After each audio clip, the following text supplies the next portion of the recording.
ঠাকুর আর তেজেশ্বর, কাল সন্ধেবেলা আপনারা রোহিতের বিয়ের আশীর্বাদ ঠিক করে ফেলেছেন। সবকিছু সেরকমই চলছে যেরকম আমরা প্ল্যান করেছিলাম। এই আশীর্বাদ তো অবশ্যই হবে। তেজেশ্বর আমাদেরকে ঠকাচ্ছে আর আমাদের সবাইকে নিজের উদ্দেশ্য পূরণের জন্য ব্যবহার করছে। নাগমণি কোথায় আছে সেটা তাড়াতাড়ি খোঁজো।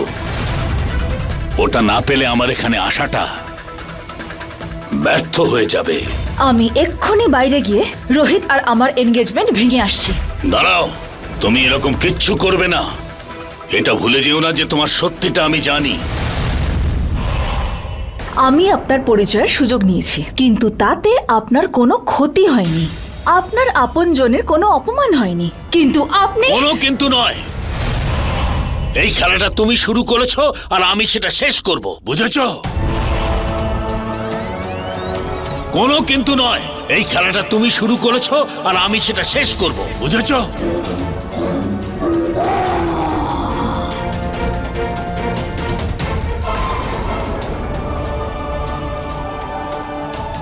এ কি?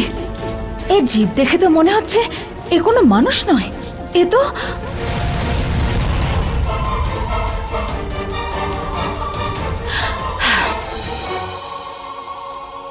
ঠিক আছে, আপনি ঠিক বলছেন। আমি এই নাটকে আপনার পাশে থাকব, কিন্তু হ্যাঁ, আপনাকেও কিন্তু আমাকে একটা কথা দিতে হবে। আপনি আমার আর রোহিতের এনগেজমেন্ট হতে দেবেন না।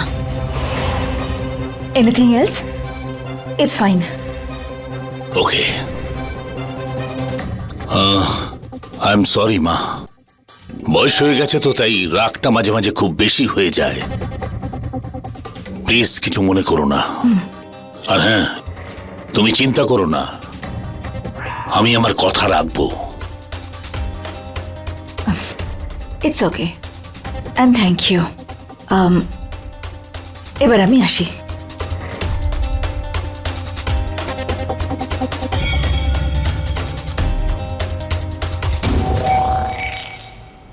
আরে মামি যে, এত তাড়াহুড়ো করে কোথায় যাচ্ছেন?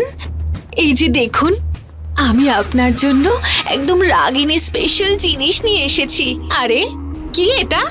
সব থেকে সুন্দর মামির জন্য গোলাপ জল নিয়ে এসেছি আমি। কেউ তো আমার জন্য ভেবেছে। আচ্ছা একটা কাজ কর, এটা নিয়ে তুই আমার বাথরুমে রেখে দে, আমি পরে মুখ ধুয়ে নেবো। আরে না না, এটা মুখ ধোয়ার জন্য এনেছি নাকি? এটা তো আপনার খাওয়ার জন্য এনেছি। নিন তাড়াতাড়ি এটা ফ্রেশ ফ্রেশ খেয়ে নিন তো। এই নিন।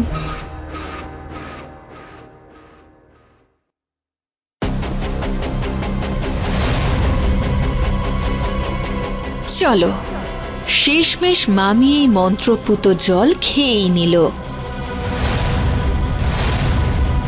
এবারে না ও নিজে বেজি হতে পারবে আর না আমায় সাপ হতে বাধ্য করতে পারবে। এখন আর আমার কোনো বিপদ নেই।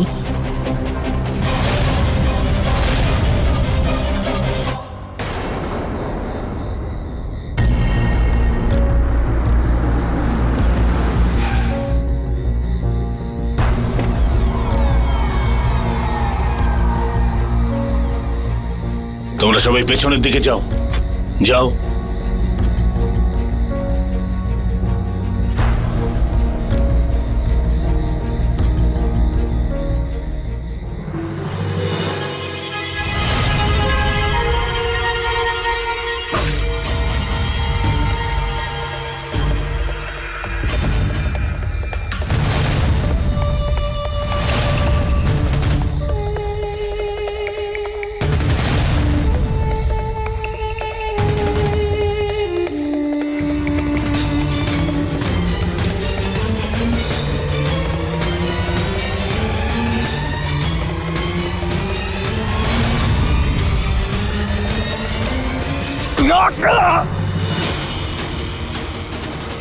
এই ধরো, ধরো, ধরো। ছুরি মেরেছে। স্যার, আরে আরে ওই লোকটাকে ধরো, ধরো গিয়ে, ধরো, ধরো তাড়াতাড়ি।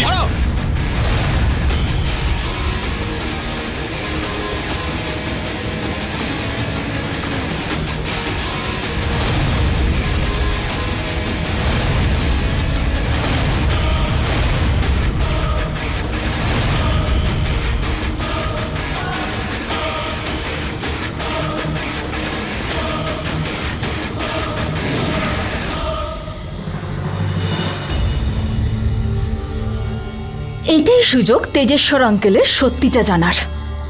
এবার এই আঘাতই ওনার সব রহস্য খুলে দেবে।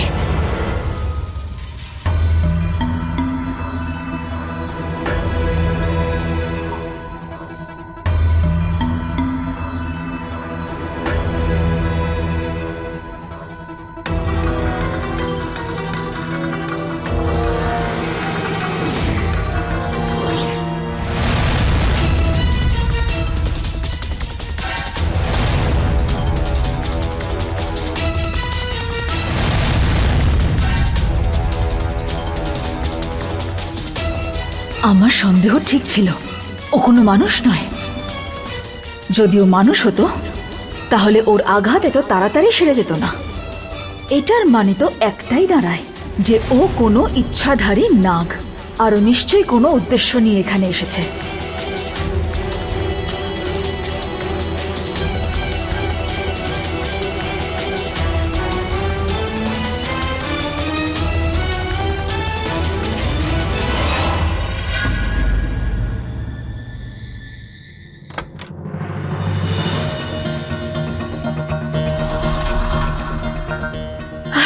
থ্যাংক গড তুমি এসে গেছো। কি হলো, কিছু জানতে পারলে? হ্যাঁ প্রিয়া, তোমার বিশ্বাস হবে না যে কি হয়েছে।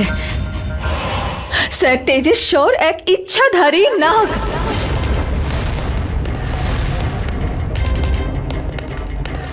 কি?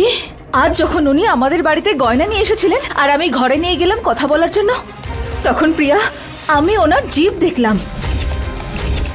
ওনার জিভ একটা নাগের মতো ছিল। ব্যাস, আমার সন্দেহ বেড়ে গেল।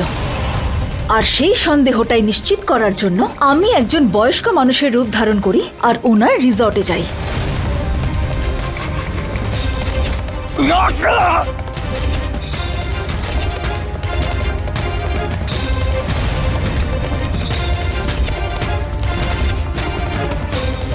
এটা কি করে হতে পারে শিবানী? প্রিয়া শুধু এইটুকুই নয়, আমি ওনাকে রিসর্টের বাইরে কারোর সঙ্গে ফোনে কথা বলতেও শুনেছি।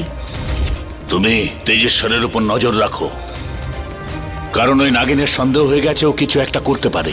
তার মানে এই যে নকল তেজেশ্বর আসল তেজেশ্বরকে কিডন্যাপ করে কোথাও লুকিয়ে রেখেছে। শিবানী, আসল তেজস্বর তাহলে কোথায়? আর আমরা তাকে খুঁজবো কি করে?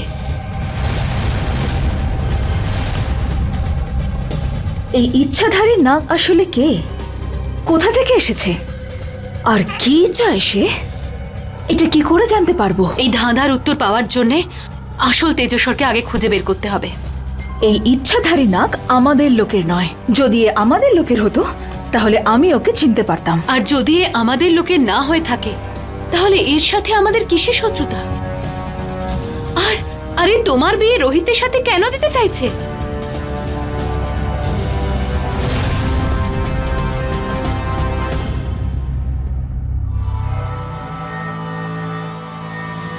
এই নন্দিনী আজকাল দেখছি অনেক প্রশ্ন করছে। ওর কিছু একটা ব্যবস্থা করতে হবে।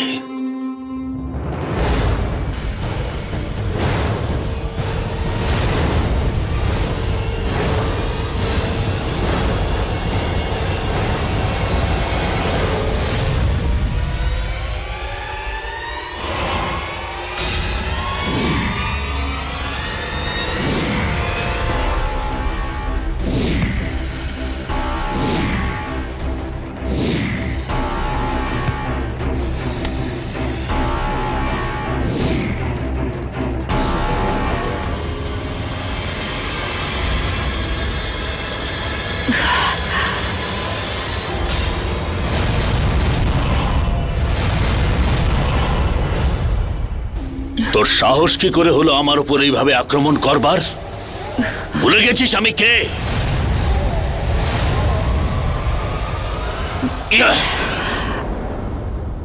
এটাই তোমার দুর্বলতা বালা।